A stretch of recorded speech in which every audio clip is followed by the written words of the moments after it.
Children's limited downtime is increasingly spent on digital devices, disconnected from peers, nature, and the infinite opportunities inherent in the world around them.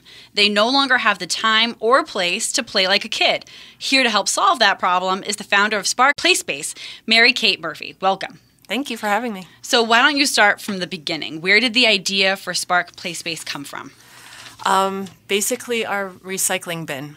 I have 4 kids. And we have, like many households, a million toys in our house, and it's just exploding with stuff that the kids don't play with. You know, we have this toy, but I found the kids were always more interested in the cardboard box, or, you know, the baby was more interested in the pots and pans than all this stuff we had around. So isn't that always the way it goes? I know. And I feel like so many parents, that resonates with so many parents. They've all been there. And I found myself, you know, going to Ocean State Job Lot and getting a little 69-cent painter's tape, you know, that blue tape, and I would bring that home, and the kids would just, whatever, they'd cut it up, or they'd tape boxes together. They'd go into the recycling bin and pull out milk cartons and cereal boxes and build these weird things that didn't look like anything you could recognize, but it was just the process of it. And it occupied them. It was better than a toy. So it just occupied them. And I said, I think this is bigger than just these kids. You know, I think all kids are actually like this at their core. And so that's what kind of initiated the whole concept of it. So I have a 1-year-old nephew, and his name's Hudson, and he got a tricycle for his birthday. And the kid wanted nothing to do with the tricycle. He just wanted to play with the cardboard box. And he played peekaboo for what seemed like hours. It could have been like 5 minutes. But he was so happy just simply doing that. So I totally get where this idea, you know, sparked something else. Yeah. So for this, how important is it for kids to engage in unstructured play on a daily basis? Well, I mean, I argue very important. And it's actually, you know, I think a lot of people from our generation and older, you know, we're pre-digital age. So we grew up without having phones and tablets and all these things to constantly get our attention. We had Mr. Rogers. That was, you know, and we had Mr. Rogers, and we had our neighborhood. And we played with neighborhood kids, and we rode our bikes, and we played along the river, and our parents were not there. It was truly a come home when the streetlights come on kind of thing. And I think a lot of parents these days look back at that and say, oh, this is missing from my own kids' childhood. Like, I value that, but I'm not giving it to them. So it's not what I'm saying is, when we say kids these days, it's not really the kids. It's us and how we're parenting them and how we're micromanaging their time and filling their schedules with everything. They're too busy to just fool around. Going back to the unstructured play part, there's no time to just fool around. And we don't put any value in just fooling around. You know, and so I look at it like that time you spend as a kid tinkering, you know, just, you know, building is really at the heart of that experience. And to be hands-on and, you know, just truly engaged with that little projects, you know, that's playing, and that's childhood. So that's what we're trying to bring back. What would you consider, if modern-day technology, as the main cause of the loss of play? It's one of the things. Yeah, it is. It's that. It's over-scheduled kids. It's over-parenting kids. You know, just constantly doing things for them. My daughter's friend asked me to draw a picture for him. And I thought, no, the point is to draw it yourself. So when we've created a culture that's so reliant on the parents that I'm afraid we're just seeing them disengaging. And we're blaming them. We're blaming the kids. But it's us. So at Spark, the concept behind Spark is that if you give the kids the materials and you give them the space to play, they just naturally know what to do with it. The creativity just clicks. Yeah. And the imagination just flies. Totally. So the cardboard box becomes a fort. It's amazing. That was our theory going into all this. And every event, it just becomes more and more true.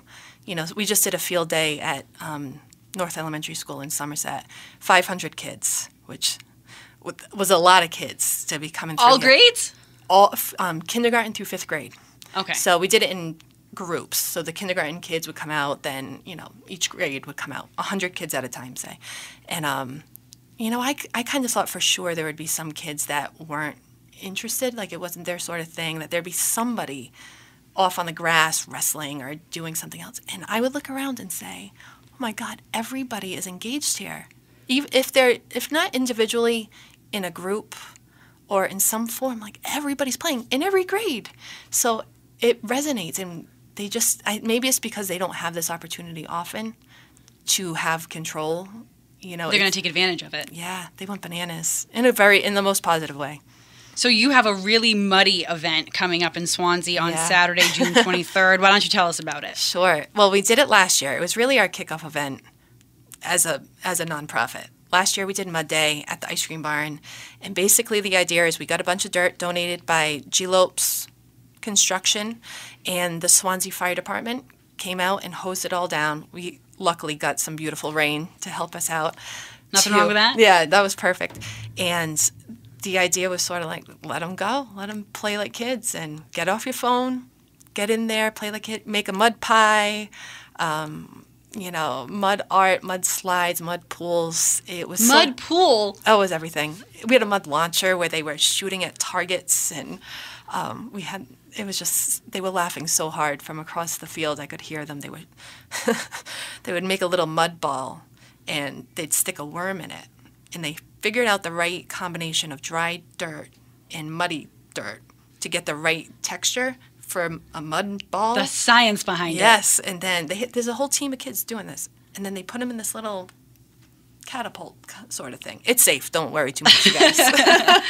And they would shoot them at these targets, and they'd say, all right, they'd name the worm first, and they'd say, all right, Henry, you're going on vacation.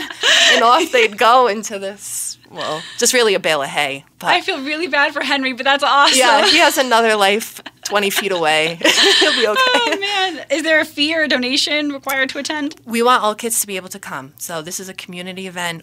It's just a donation basis. So anything, we have a $10 suggested donation. If you would like to make a donation, that would really help us out.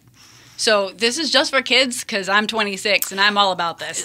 You should see the parents that dive in with their kids. And I always refer to this picture because it's the best, but my sister took this gorgeous photo of a mom just kind of lying down in the mud, and her son is sort of like just throwing mud at her, and she's laughing so hard, and she's just in it. She's just sort of like, give it to me. And it's like such a funny memory that they'll have someday too, which just makes me happy. Well, it's nice they have the interactions among all generations. It's not like just the kids that are having the fun, but the parents watching them have the fun, they're having a great time too. Yeah. So that's awesome to see. Yeah. You're listening to Townsquare Sunday. I'm Casey Sylvia, and my guest is Mary Kate Murphy of Spark Playspace. Where do you plan to set up your permanent location?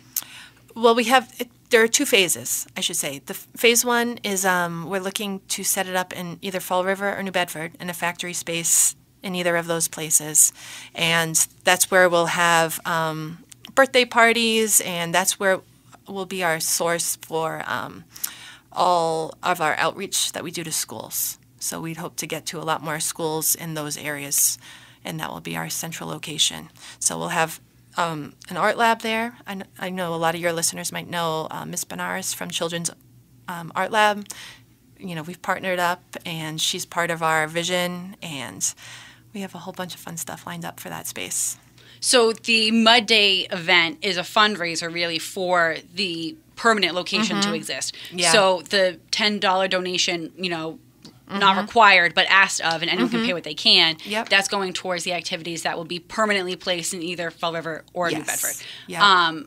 What kind of activities could a kid find at this location, either New Bedford or Fall River?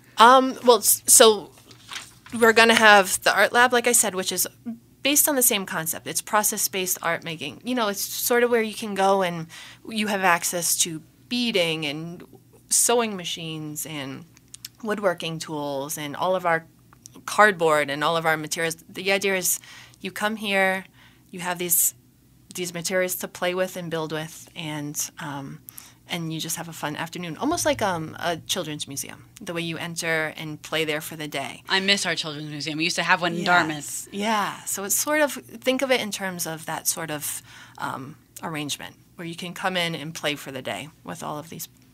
So what age group is it geared toward? That would be grade school age kids. Grade school. So K through 5. Okay. And Yeah. is there different activities that are geared towards different age groups? Well, I think we have this idea for a workshop area, and I've been speaking to different facilitators that we're planning on bringing in. One guy, he's out of New Bedford, actually. We've talked about making what he calls freak bikes. I know. I didn't know about this either. He basically builds these crazy bikes. They might look like a flamingo. They might have 2 seats. They might be really tall. You just kind of come up with your own creation and build a bike, and we'll help you weld it and put it together, and we'll teach you how to do something like that. But we're not telling you how to build your bike. We're just helping you build a bike. So these could be grade school kids welding. Oh, I should say, sorry, for that part, that would be older kids. Okay. That would be more like middle school, high school? Middle school and high school. Middle school and high school. Yeah. Okay. Yeah. Are there specific, I'm sorry, just ask that question. Yep. Where can listeners find you online for more information or make a donation? Sure. You can go to our website, sparkplayspace.org, and there's a donate button in the upper right-hand corner. Okay. And now you said that you have 4 kids. What age group is that? I'm going to sound crazy because they're very close together. I have twins. Not crazy at all. I have twins that are 7. I'm a twin. Oh, really? Yeah. Her name's Kayla. Oh, Yep. Funny. Oh, yep. I have boy-girl twins that just turned 7 over the weekend, and then a 5-year-old. birthday? Yeah, and a 5-year-old and an almost 3-year-old.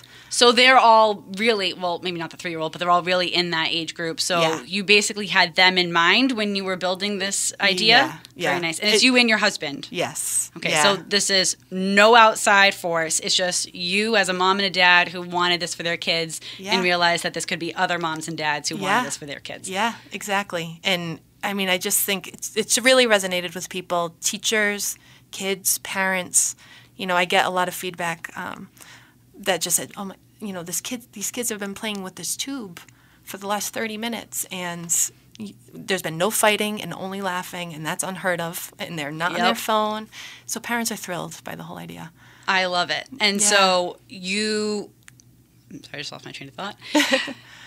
Your mission for Spark Playspace, you're letting kids get dirty, you're letting them create, and you're letting them do real stuff. And so is there any adult supervision, I guess is the way, when they're in this space? Yes. Like even at Mud Day, we call them like lifeguards. They're a bunch of people. It's really just a puddle, but we want to make sure we're not encouraging dangerous behavior. Right. I would call it calculated risk taking. Like where you are making decisions and facilitating and navigating your way around. That's much different than a rusty nail or, something like that. That's no good for anybody. So there are plenty of lifeguards on TV. Okay, good. Just that would kind of ease people's minds having that in mind. And so when you have this permanent location, will there be a possibility? You mentioned birthday parties. Is it like a field trip type of thing where classes can send their students and have a day of play? That would be when the permanent location comes. But for now, what we've been doing is going off-site. So we'll partner up with a school, and we'll go into their school and bring our whole rigmarole with us. And we usually do it in a gym or outside. I'm going to have to send you down to some Dartmouth public schools because I know some kids who would love to have that. Oh, yeah. Thank you, Mary Kate, for letting us kids get dirty, create, do real things, and feel empowered. Best of luck to you and Spark Playspace. Thank you so much. Townsquare Sunday will return in just a moment.